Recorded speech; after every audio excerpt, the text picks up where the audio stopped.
Foreign style में, foreign प्रतीक चिन्ह के साथ और बिल्कुल फॉरेन तरीके से बिल्कुल एक नया नारा बुलंद किया गया था, सबका शासन, लेट्स ओपन बिहार। लेकिन हुआ क्या, तो फटा पोस्टर, निकला जीरो। खैर, हम इसके बारे में, अपना प्लूरल्स के बारे में एक छोटा सा विश्लेषण रख रहे हैं। उम्मीद रहेगा कि आप सुनेंगे और आप ज़रूर कमेंट बॉक्स में अपनी रिएक्शंस डालेंगे। पुष्पम प्रिया चौधरी 2 सीटों से खड़ी थी, एक बिस्फी और एक बांकीपुर। बिस्फी में टोटल इनको वोट मिला है 1521, जबकि नोटा को मिला है 2929, लगभग अराउंड नोटा से 50%, नोटा का 50% मिला है वोट इनको। यहाँ से विनर रहे हरिभूषण ठाकुर बचोल, जिनको वोट मिला है 86,574, जबकि सेकेंड रैंक पे रहे मिस्टर फयाज़ अहमद, उनको मिला 86,333 वोट।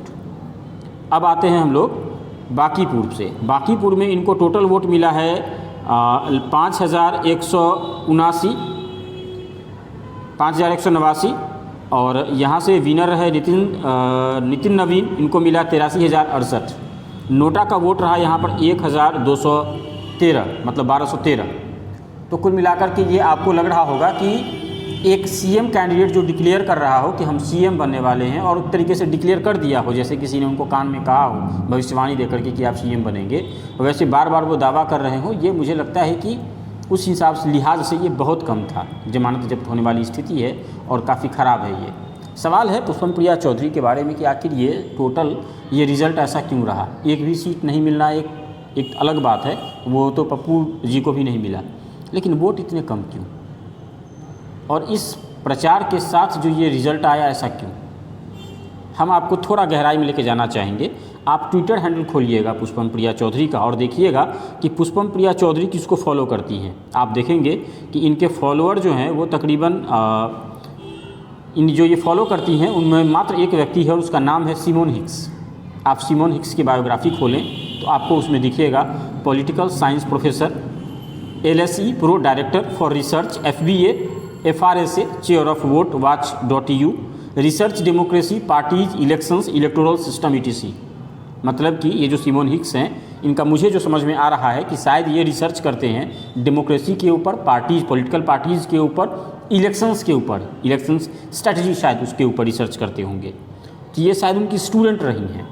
मतलब क्या ट्विटर हैंडल में भारत में कोई अन्य व्यक्ति नहीं मिला जिसको ये ट्विटर पे फॉलो कर सकते हो? ठीक है, मोदी जी आपको अच्छे नहीं लगते, लेकिन भारत में प्रोफेसर्स में ही अगर देख लिया जाए, या बुद्धिजीवी में देख लिया जाए, या साइंटिस्ट में देख लिया जाए, तो कम लोग नहीं हैं, काफ़ी अच्छे खासे लोग हैं।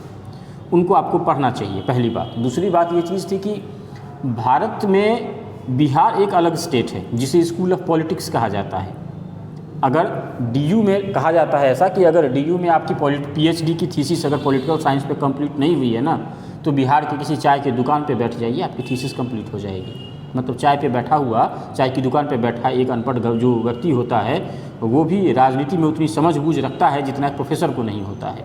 भले ही उसको राजनीति विज्ञान की परिभाषा नहीं आती हो, लेकिन वो समीकरण अच्छे से बिठाना जानता है, वो भविष्यवाणी करना जानता है, रिसर्च और एक्सपीरियंस उसके पास होता है। आप उस स्टेट में आई थी, क्या इंग्लैंड की थीसिस आप बिहार में लगा रही थी? अगर ऐसा है तो आपको हम क्या कहें, ये बिल्कुल ही गलत है। ये बिहार है, बिहार के विकास के लिए बिहारियों से ही लड़ना पड़ता है, बाहर वालों से लड़ने की ज़रूरत नहीं है। बिहारी अपना ब्रेकर खुद होता है।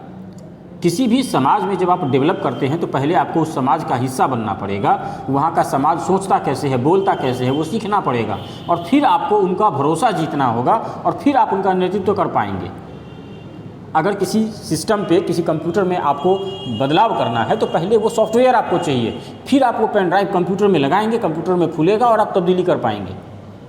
आप बिहारियों की समझ नहीं, बिहार की समझ नहीं, सिर्फ एक डायलॉग और एक वेल ट्रेंड कैमरामैन और एक well trained Facebook digital marketer के साथ क्या बिहार बदला जा सकता है?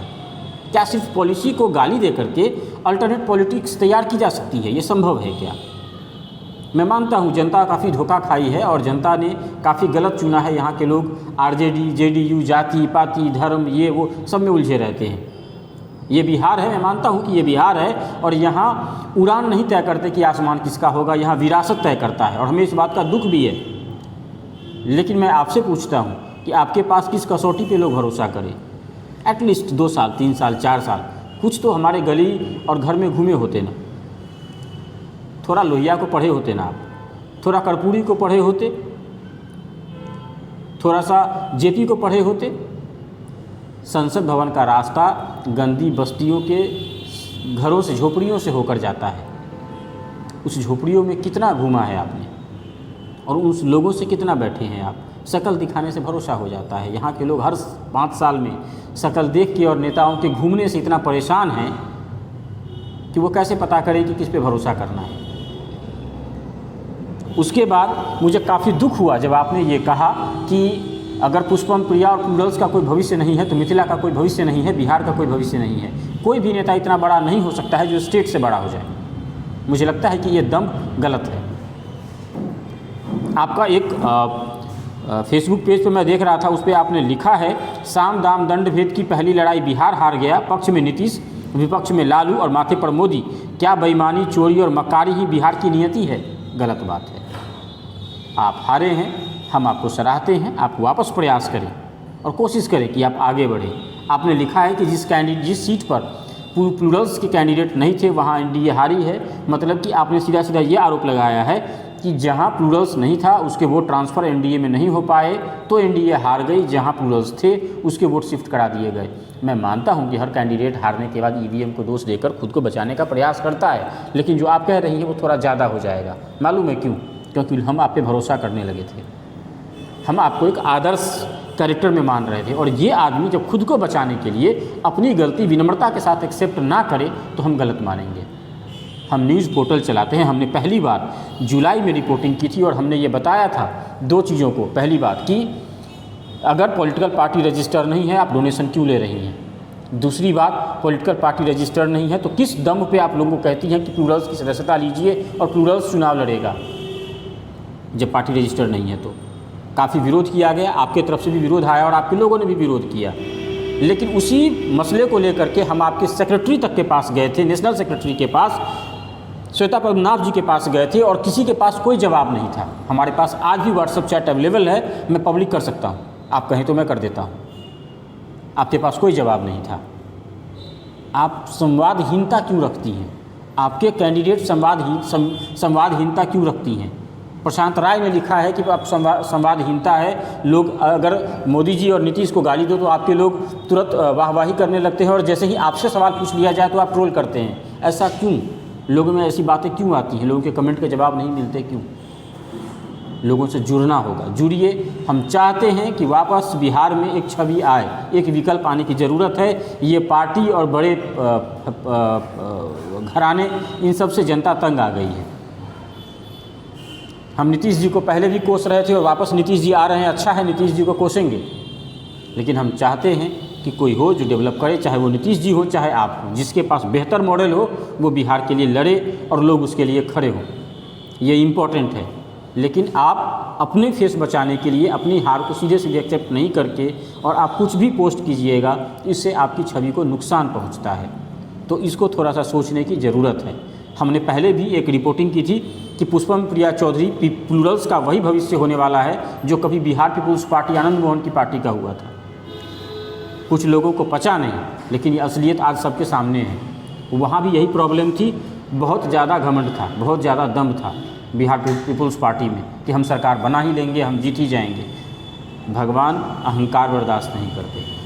आप ज़मीन से जुड़िए, आपके पास एक बेहतर कल है, एक बेहतर बिहार है आपके पास। बिहार आप पे भरोसा करता है और सचमुच अगर देखा जाए तो द फोकस आपको बिल्कुल बधाई देती है और बहुत तहे दिल से बधाई देती है कि आप पे भरोसा करके तकरीबन इस बार बिहार में सबसे ज़्यादा शिक्षित कैंडिडेट उतरे।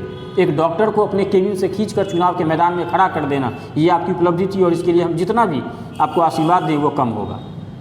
कहीं से जर्नलिस्ट खड़े हुए, कहीं से IITian खड़े हुए, कहीं से PhD स्कॉलर खड़े हुए और ये सब प्लूरल्स का देन था और इसके लिए प्लूरल्स के प्रति बिहार की जनता को आभार व्यक्त करना चाहिए। हम तहे दिल से प्लूरल्स को सपोर्ट करते हैं। लेकिन चूंकि प्लूरल्स में हम देखते हैं कि ये प्लूरल्स में आप कल को आगे चलकर बिहार बदलने की क्षमता है, इसलिए अगर प्लूरल्स में कुछ कमी आएगी तो पत्रकार के तौर पे हमें वो उठाना हमारा फ़र्ज़ बनता है। और पत्रकार कह लीजिए, बिहारी कह लीजिए, बिहारी के तौर पे भी हम चाहते हैं कि एक विकल्प बने।